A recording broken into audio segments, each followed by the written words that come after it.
I was told by an influencer to interview the most amazing person I ever met, the most influential person in my life. Living at Trump World Tower, I met a lot of interesting people. I met Steve Harvey, Derek Jeter, but Yes, you were number one. You were the most amazing because thank you. That means truly, truly a lot. Thank you. I'll tell you why. I think you're the kindest person in the world and you're the happiest person in the world. Thank you. It's a lot. To coming, somebody saying that, I try, but I don't think I'm the one, but the number one, but still it means a lot from you. Thank you. You were a big influence on me and I wish I could be like you. The thing that stands out in my mind is that you're a survivor of the Rwanda genocide. We'll talk about it. Your family was murdered and you forgave the people that murdered your family, and they were murdered in a very brutal way. Being chopped up by is just gruesome and horrifying. What happened was terrible, even if there is no amount of anger that can change it. You forgave the man, chopped up your family. How could you do that? Yes, it was a struggle. It was a lot of thinking back and forth. All I can tell you for sure is that anger. I felt anger. It was the worst thing was I felt justified in my anger, as you can hear what you're saying, exactly that what happened. So I felt justified. I felt my family were innocent. They never did anything wrong. They were born, whatever they gave them to call them a certain tribe. What is wrong with that? So the more I felt justified, the more anger I had. And the more anger I had, my own body was aching. My soul was aching. I had no peace. I couldn't remember how to smile out of anger. I couldn't remember how to see good in people because it was just like to see bad. And again, righteously so, somebody will say, yeah, you have a reason. And the whole tribe, neighbors, country turn against you. But then it still doesn't change the outcome, which was me suffering from my anger. So that forced me, I always say, God put me in a corner. He was like, okay, you're going to get it. You will know pain is going to get worse and get worse and get worse until you consider about forgiveness. So I didn't forgive because I knew how to forgive. I truly forgive because I asked God, help me. I want to feel good again. I want to see good in people. I want to understand the things you say in the Bible. With that willingness to wish even to be innocent again, to wish to see good in the people, to see bad for what it is, of course, but to see good, that's where my help came from. Then slowly things started to unravel, to see the one side, like, wait, they're doing evil, but they're not evil. Because even me as a person, sometimes I might say something unkind, and then the next day, I can't believe I said what I said. So which means I'm capable to change. So if I'm capable to see wrong, what about another person? It was such a 3 months conversation from inside. If another person can change, that means even a killer can change. So which means they're not evil, they are doing evil. So it was just like mathematically plus this understanding. In the end, it came to, yes, how in the world did I first be sold to be angry like them? How did I even wish to be like them? When you're angry, when you can't forgive, inside you, there is the thoughts and the suggestions of how can I revenge? Even if you don't revenge, like one of the things I used to say, I would never talk to anybody from that tribe. Could you explain to my viewers exactly what happened? What was the genocide about? So I wrote the story in actually 2 books left to tell, that the first one, and the second one, Laid by Faith, which was the next 10 years after the genocide. The genocide happened in Rwanda in 1994. I was a student in college. I grew up in a family of 3 boys and 1 girl, me and mom and dad. We were all there until the genocide.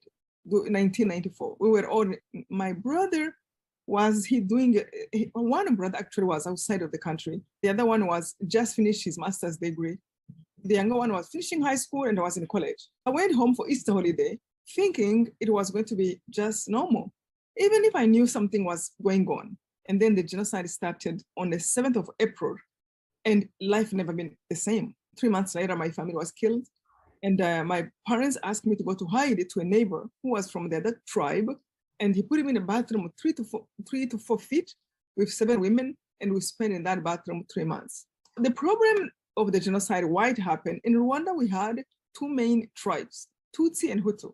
And the tribe that was on power decided to kill everybody from the other tribe.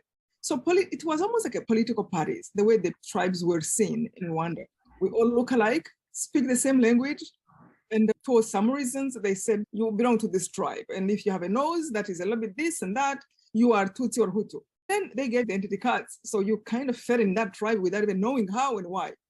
Anyway, those tribes behave a little bit like political parties. Now living in America, I see people understand what it is for people to hate each other just because of political. Yeah. That's the reason why they made a genocide. Sadly, and I have to say this, evil never conquer, ever.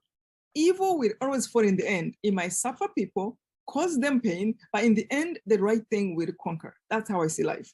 So anyway, they caused the genocide, say, let's kill everyone from that tribe, from babies. So during the 3 months I was hiding, with a rosary my father had given me, that's what he gave me when we were separating. And that's what I held on to for 3 months.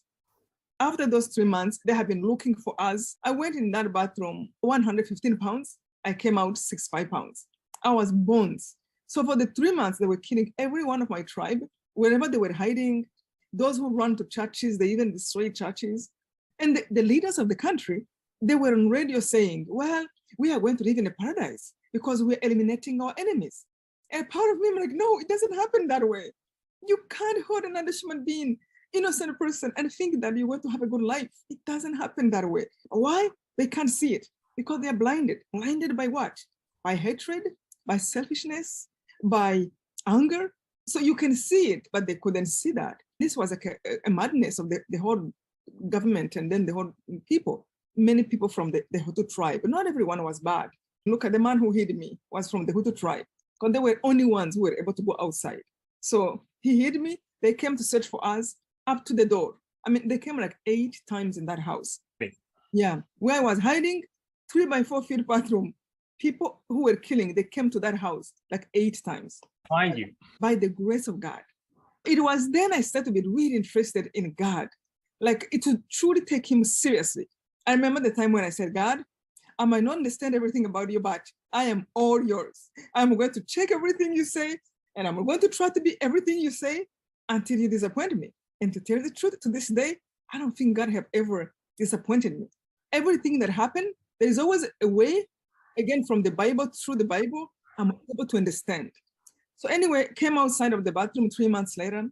I found out more than 1 million people of my tribe were killed. It was a very brutal killing. Yeah, or grenades. Like they used to put people in a stadium and they would throw grenades and then shoot. Then they would go in for those who were surviving and cut them with machetes. Horrible. I mean, they tortured Tutsis. They used to cut their legs and just come to see if they're dying slowly. It was the worst evil that you can. And now, of course, they have lost. How many of your family was killed? 98% of my whole family, including extended family, were killed. Your immediate family, if I remember from your book, was chopped up by a machete. Yes. I mean, that's absolutely horrible. And it was one person who did it? One person, he had a group he put together because he was a man of power. He put a group that was looking for me, that went and killed my mom and went and killed my brother. So I made the person who literally hands-on, who had the machete, and I made the person in prison who had the group that were looking for them. I heard them outside of the bathroom, and he was saying, it is only Immaculate we are lacking in the family.